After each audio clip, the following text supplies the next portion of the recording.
Hello everyone and welcome to Test Run. I'm your host Code Marvelous, and today I'm again joined by Seamus, the author of the Modern Prometheus deck. Say hi to the viewers at home. Hello, viewers at home. So here's what we're going to do. We're going to take this Atom deck, such as it is, recent tournament winner, and we're going to pilot it against somebody on Jinteki and see how we do. Let's see if we can get ourselves an opponent. Oh, we got somebody. That's not the one I bribed to lose to the deck. Alright, so I am recording. Is that okay? I always let people know. Yeah, good stuff. Because, more so just because I don't think I've ever had anybody say no, but I don't want people to, like, rage quit and then make themselves look bad. Sure. Maybe we should say that at the start of all our games. Everyone's behavior. Ooh, okay. Okay, so we've got a harp, so if wherever we were going to test this deck, Well, harp is probably the one. Okay, do we keep this hand? We're probably not going to need a lot of cash instantly. We've got a brain chip and they're probably going to have agendas. That's a tough one. I don't know, what do you think? I'm liking the fact that we've got a career fair, but I'm probably going to use it on Katie rather than Earthrise and start building up some cash with spare. I think this is okay. I think we'd rather have a Dirty Laundry, but I'm like really iffy. Like this is like a very like B- hand. Yeah, I mean like the brain chip being there is good in this matchup because they've got so many agendas. Yeah, let's keep it and see how we do. Yeah. All right, let's give him the good luck, Havslon.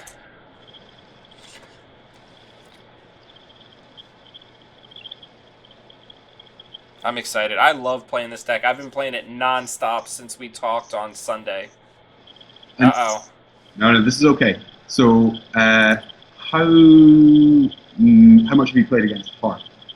A fair bit, but not as this. I play against it as Noise, and I have a 1x of employee strike, so I just mill, and then surprise install it and run archives and win the game.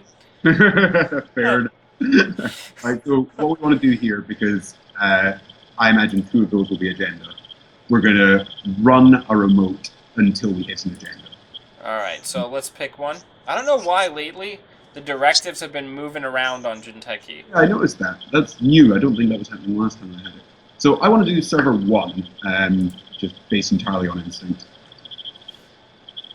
Yeah, you see this, though? Like, the directives are jumping around.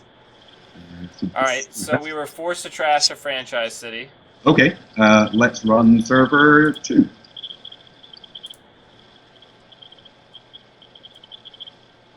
Which makes me think one of those might be an explosive loser. Oh, thank God we didn't run that first. Let's run 3. I don't want to sneak out the agenda. So this doesn't look like it's the standard kill. Okay. And last click, let's career fair out. Yeah, Katie. What do we want to do, Katie? Yeah, throw out Katie. I was just going to say we could have installed the brain chip as well, because then that would have been... Oh, that would have given us the 1 increased hand size. But it's fine, so we would have then been on 4 cards, so we still wouldn't have. Alright, so we got 2 new cards going down. Now, I'm thinking that... I do not know what's going on with my Jinteki. I think we're just going to have to weather it. Oh man, that is moving about all over the place. So I'm thinking, because we ran all 3, I don't think any of those are agenda now. So I kind of fancy... agenda? Let's take the risk that none of those are agenda. Let's hit R&D. I doubt you will himself just one agenda. Beautiful. That's super good for us in this deck. Yeah. Now, let's install brain chip. Cats! Sorry. No worries. And then hit Katie. Yeah, hit Katie and draw a card, because that will mean we end the turn on 4 cards. Lovely. Yep, pads. Now, it'd be lovely if we had a scrubber down so you can kill those and deal with the economy, but you can't have everything in the world. Yeah, the game is young. We're gonna, if he doesn't take that 15 minutes off us, we're gonna get another free draw. Oh, Nah, he's gonna go for the draw and give us a nice juicy hand to run. exactly. Let's hit that. All right, so let's hit HQ. Quicksand Oh, this is a very unconventional build. I have no idea what this is doing. No, but it does. and Data Raven. Okay, let's poke R&D then. This is just Harp scored it in some ways. There it is. We are doing the kill. Okay. There it is. So there's two options. We're going to hit Katie. We can either hit the hand again in case he's drawn into one, or we can take a credit. Being on 1 or 2 credits doesn't make a difference. So I say hit the hand again. There might be something. Yeah. Let's see what we can grab. At least we'll maybe grab some additional information. Exactly. And any turn where you don't score an agenda against Harp is a problem because they can always score 1-for-1 against you. And if you they get the Astro and you don't, then yeah, we scooped a Beal. That's beautiful. All right, so and then we hit the Katie Jones. Absolutely. And it's important to note that we haven't hit a mid-seasons yet, so it could still come. You never know. No, but I'm saying we haven't gotten picked yet, so that's pretty good. Yeah, absolutely. Okay, so we've seen a Data Raven, so I reckon at least one of those is one of those. I would like to get them to res a Data Raven and then not go through it. Let's try R&D. Yep, jack out. Obviously we're jacking out. Now, what we can do is we can either... whilst it's kind of inefficient use of KT, I quite like taking the money off KT, popping down that scrubber, and trashing one of those pens. Yeah, I agree with that. Ooh, or Jackson, actually. We'll see if we can see if he'll pop it. Either way is good for us. We don't want him to draw into the combo. Yeah, so let's see if he'll pop it.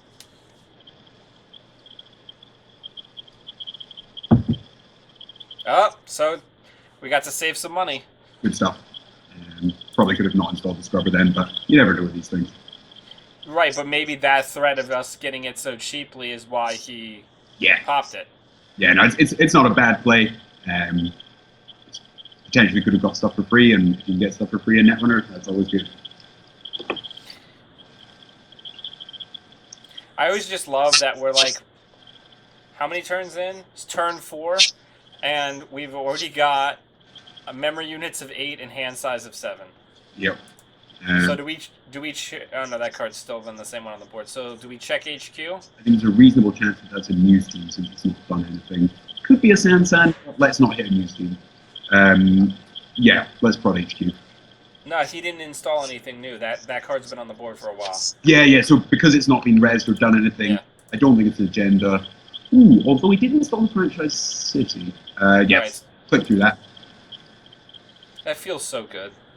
Yeah, let's ABR right through that bad boy. Doesn't matter how strong it is either. Nope.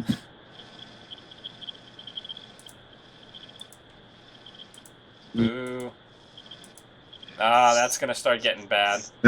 So let's go and trash one of the pads. I think we can always hit it next turn. While we haven't got Dr. Lovewood, we are getting free draws, and we can always bounce off the Data Raven if we don't want to actually break with our. Always be running. Ah, there's the sweeps week. Bleh.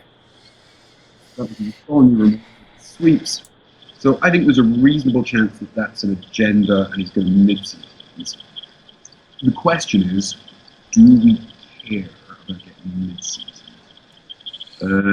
If it gets us to 6 points, I don't know that we do.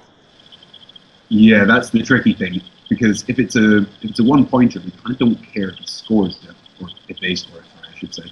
But if it's an Astro, we definitely care. Yeah. My instinct is to run it. Consequences. All right. Let's give it a go.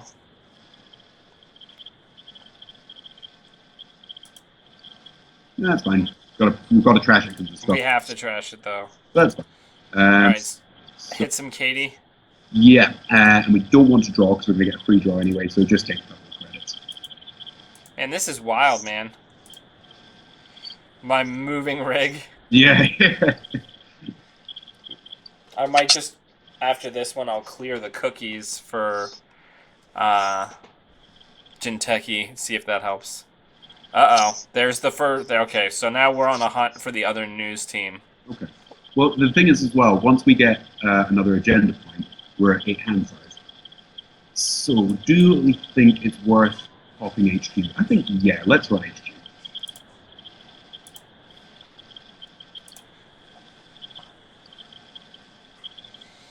I love this deck so much. I'm having such a blast. Like, I have like a huge grin on my face like the entire time I pilot it. There's one of the Scorched Earths. And let's put money on Katie. And next turn we'll be looking to probably take money off Katie and pull down an Earth price. Let's see if we can get. Well, if we can get rid of that other pad, we can also still keep him from pulling away from us. Yeah. So I think next turn's not going to be an always be running turn, but we are going to have to check those remotes. So the good thing is, one or both of those is going to be an agenda. I suspect both, so we can score one of them and then activate 24/7. What he may not have realized is we're going to go up to 8 hand size. What we need to be careful of is the fact that if he shuffles back in 15 minutes, we go, oh, there we go. He's realized. Okay. Sorry, I keep saying he, they. Let's run server 9. All right. Be a quicker game than we'd like. Cyberdex. Let me get the credit from Scrubber. All right, do we check one of the other servers? Yeah, check server 10 as well. Absolutely. I think it's probably actually used in there. Oh, beautiful. Okay. Now I would think take money from Katie and install a... install an Earthrise. Let's get through our deck. And by doing that, we also... Yay, Plascrete! It's safe to say once we drop that down on the table, we're in really good shape. Yeah, we become very difficult to kill at that point. We need to be a little bit careful of advanced cards in case of Shadow Remains, but it's not got an Astral Sword, so we can't surprise advanced card that we're accessing. So that's good. And again, specific program. Apologies. Oh, he accidentally overwrote.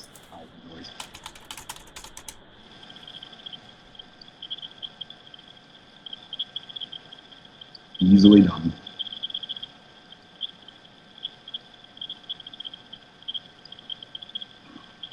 What do we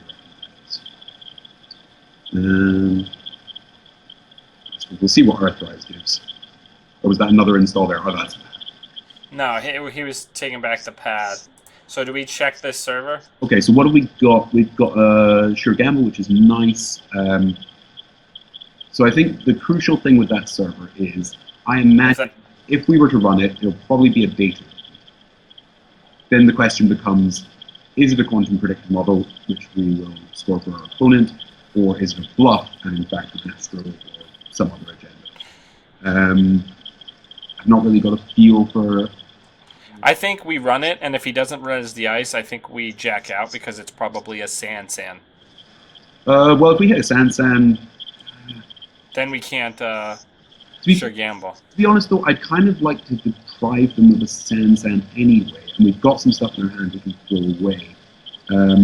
Let's run it and see if there is this. All right. Okay, so that's what I was thinking. Judgment call now. Do we break?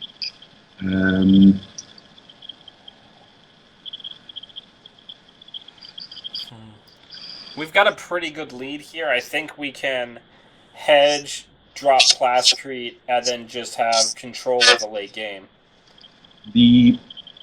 That is fine, except if it's an Astro. But we're also reaching the point where we're going to be kind of unkillable, so if things get desperate, we can consider going tag mate, and there's already one QPM out of the way. So yeah, let's jack out, let's sure gamble, and let's Katie.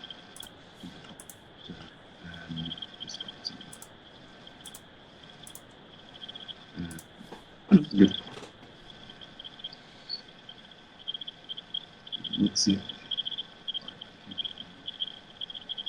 They appear to be thinking, which suggests it is a QP. I think what we're hearing is the silence of sadness from the installed plascrete. Oh, Lovely. perfect. Perfect. All right, so we got a daily casts, and then we got a dead copy of our console. That's fine. So, HQ? Yeah. Well, there's two options. We could either pop HQ, because there's probably an agenda in there, and we'd rather get it from there than find the data raven. The other option is going after the pad, because we've got the scrubber, and their economy's getting a bit low, but nah. Oh, no. I'm with you. Economy. Oh, you're right. Maintain the advantage.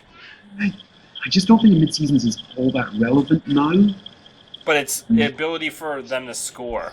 The thing is, if they put another agenda behind that data raven, it's going to be a real hassle for us. Well, suppose if they score an agenda, they're going to be down to 4 credits. Let's do HQ, and then let's keep on money, because we can always fem that data raven later. That's true. Yeah, cool. Alright, so let's do HQ. Let's get in there. Let's see if we can fish something nice out. Everybody at home, that's my daughter in the background. Alright, so we were forced to trash in a franchise city. Oh, remember your scrubber credits. Yep, and there's a Scorched Earth in there, which we've known was there for a while. So and then do we put the cast down or put money on Katie? We can always put the cast down next turn, but we don't do Katie on the turn. We're on how many cards in hand? 9. We can definitely ditch 2 of those. I'm leaning towards putting money on Katie. We might get career fair next turn with the Yeah, I'm with you, because that gives us more burst power. So get rid of the extra copy of the console and one of the E3.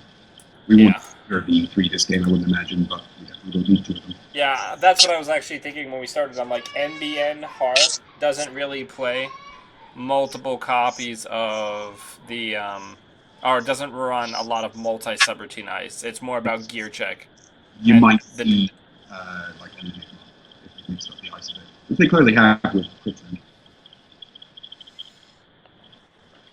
We haven't seen a single folding so far. No, that's fine, though. Either you see them early and that's good, or you don't, and that's also fine. You're not reliant on it. Uh-oh. We're getting into panic mode. Okay, so this is good, actually. So we drew a Corroder and an Overmind. I don't want either of those. So I like killing the pad and pretty much just moneying up, because if they put something in that server,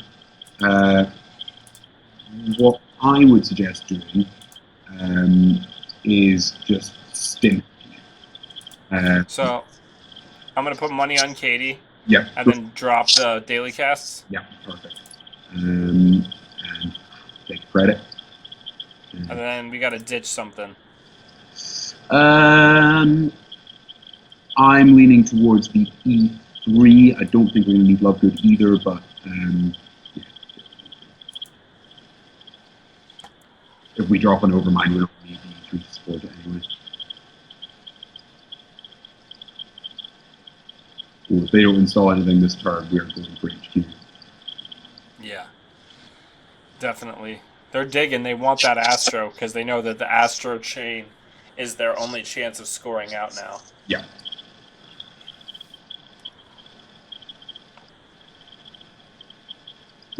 That doesn't look like someone's found an Astro. Ooh, maybe.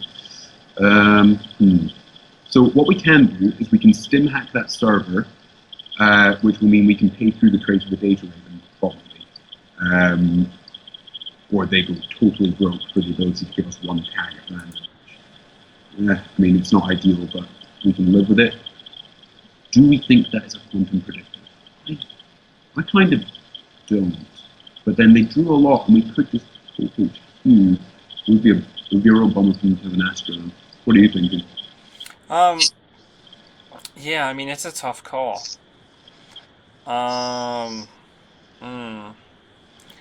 inclined to think that it's not a cat because there's already been 2 seen.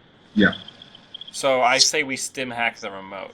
I mean, it could just be total nonsense, though. Like, it could be a Jackson, and they're just trying to wind us up. And we brain damage the Fem out of our hand. That's annoying. So, All right. So here are the two plays. There's stim hack the remote, or there's hit HQ and take money from Katie. That lines us up to, on the next turn, Fem the data raven on the remote and just start poking the top of R&D for clicking a credit every turn, which I think is the safer play. It's the right play as long as that card isn't an astro. There's really no way of knowing. What's happening in that remote is bad if both of those are data ravens. Let's run HQ. Okay, let's do it. Let's see what happens. I mean, to be honest, even if it is an astro, it's not the end of the game for us. Hey! Hey! Take money off Katie. Yeah, perfect. And our hand size went up, so we get more value. Yeah! God, the synergy of the console with what he's doing is just unreal. Oh, and no immediate triple advance, so that looks like it's not an astro. I feel like it's a sand grid. Or he might have just put out something like a Cyberdex to see if he could bait the run. Yeah. Okay. See, I'm the kind of person where I would be putting an agenda in server 13 if I was him. I definitely want to check server 13, because even if it's a new team, it's not that bad for us at this point. Let's check it out. I mean, I think he's going to... Uh-oh. Okay, that'll be the Shattered Remains. So... No, it's when the runner accesses an agenda. Oh. It's an agenda. Oh, okay, that's fine. It's a Kronos project. We win the game, okay. But he at least gets up to 3 points. Fair enough. Sorry, I thought... Oh, man. To advance the card, but that's only to start your turn, isn't it? So, I would like to point out that we broke 0 ice with money this game. We installed 0 programs this game. Yeah. Oh my god, though. But this is what he does. It's just so much pressure every turn. Yeah. That we were able to leverage. I mean, it would have been a different story if our opponent had put Data Raven on HQ. Right. Then, they wouldn't have had one for R&D necessarily, or one for remote. That might be a lack of experience with the matchup. Oh, yeah. You know what I'm saying? Certainly, that is, if I were facing Adam with this deck, the first thing I would do is put the Data Raven on HQ, because that turns quite nice trade for us, because 3 clicks isn't nothing to get an access on 2 access on HQ. It's good if you get an agenda, but if you don't, you've wasted 3/4 of your turn. But if it's 3 clicks and clearing a tag at the end of it, that quickly becomes unappealing. Right. Yeah. No, that's a very big problem. Yeah, Data Raven is a tough. Just in this note, give our listeners some tips on dealing with things like Data Raven or those ice. Like, when do you make that judgment call of when it's good to run through it? You mean like go full tag me, or run through and clear the tag? Run through it in, since your clicks are so compressed in this deck, clearing the Data Raven tag, especially early, is going to cost you a lot of setup time. So how do you kind of make that decision when you're going to do it? So I will pretty much only do it if it's on a remote and I think that my opponent is relying on me not to get an astro off. And that is very hard to do over Jinteki, and it's very hard to do if you don't at least either know your opponent or have a feel for the way they've played so far. Right. Otherwise, I wouldn't do it. Most people in Netrunner have notoriously bad poker faces. Like, people put stuff into servers, and I'm just like, that's an agenda. Like. I don't know. I mean, maybe it's a characteristic of the Scottish meta, but we've got some good bluffers up here. Highlight. My friend's going to hate me telling this story, but that's why I'm going to tell it. Highlight of a recent tournament was a friend of ours quest completing a Cyberdex virus suite, which... That's so great. That's so great. Had a data sucker token to lose for it. That's so good. But yeah, I mean, I think I've certainly come up against some good bluffers and I've pulled off some bluffs myself. But that would be the only time I would ADR through a data raven. Once you get into a situation where, say, they're on HQ or they're on the remote, and not breaking them isn't an option, Atman 4 takes a lot of the pain away. If you've got reasonable economy going, even overmind isn't a disaster. And obviously, if you can bem a data raven when your opponent doesn't expect it, that's the best thing. One thing I would say, actually, which is broader than just for this deck, don't forget, just generally with data raven, that you can just pay off the trace. I see some people doing that, sort of viewing it as, I need to break this, otherwise I can't go through. Often, the court isn't going to pump all their money into it to just get a token. I mean, sometimes they will, and you need to judge those situations. But Right. the economic advantage, you can get through a data raven. And if you've got an economic advantage, the court almost certainly isn't going to put money into the trace. Right. So then it's 3 credits, which isn't great, but it's not terrible. Right. Yeah, thank you. That's good insights. Because I feel like Data Raven, especially with certain types of runners, like the ones that you gravitate towards, that have ways of getting around ice, it's sometimes hard to make that judgment call. So that's why I wanted you to go over that. But, Seamus, thank you very much for coming on and going over the deck with me. I had a blast. And, even better, we got a victory, proof of concept. And I was so worried he was going to fall over. I was worried. Well, what I was really worried is that we'd like face check like a Kamainu, like turn 1 against somebody, and just be like, well, I guess the game's over. Well, but it means your free draw is activated from turn 1, which is one of the main goals of your first turn. So That's true. That's true. Everybody at home, you can find the Black Hats on Facebook, Twitter, and iTunes and SoundCloud. We'll catch you all next time. Can I quickly give a quick shout out to the Edinburgh Meta by saying, "Oh," and they'll Absolutely, 100%. And everybody, if you haven't really given Adam a try, give him a try. Like this deck, it's harder to play, but there's definitely a lot of power here. Give it a go and see how you do. Have a good one, everybody.